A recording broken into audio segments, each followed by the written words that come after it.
Good morning. Welcome again to Morning Devotions, and thank you again so much for our time together. It's going to be a beautiful service tonight again with Joe and Becky. We'll look forward to seeing you in the services all this weekend.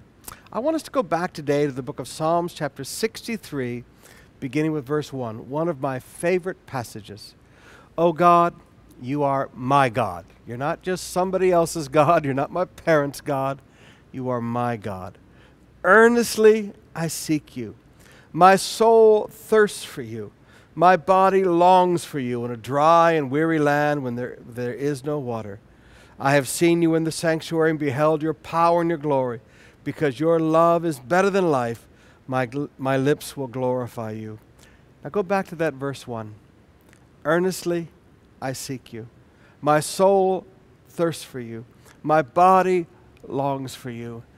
This is the cry of a man of God's heart who loved God with everything within him. I was just telling somebody again the other day the difference between King David and Solomon. Solomon had a couple of great encounters with God, and we talk about them all the time. And they were great encounters with God, but Solomon didn't live his everyday life for God.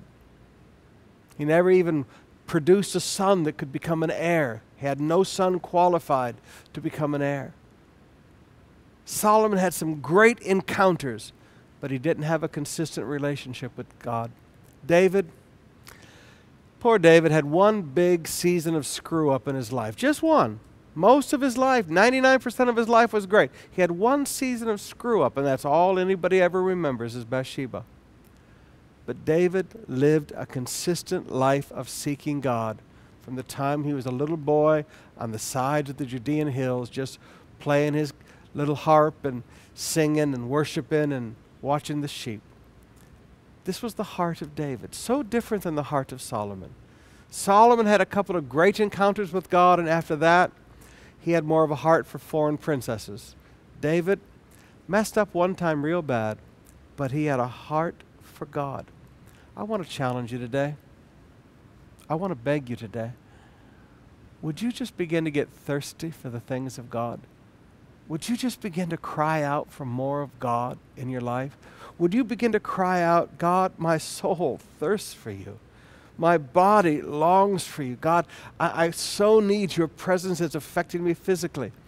Would you begin to ask God to make you hungry and thirsty like that? Then when you come to God's house, you're not there to see your friends. God, I'm here for one reason. I want you so bad I can't hardly stand it. God, I want your presence so bad I can't stand it. Then when you get up in the morning and your feet touch the floor, your first thought is, God, I need you. God, I want you. We can live a life like this, of every day desiring the presence of God. And that's the way God wants us to live.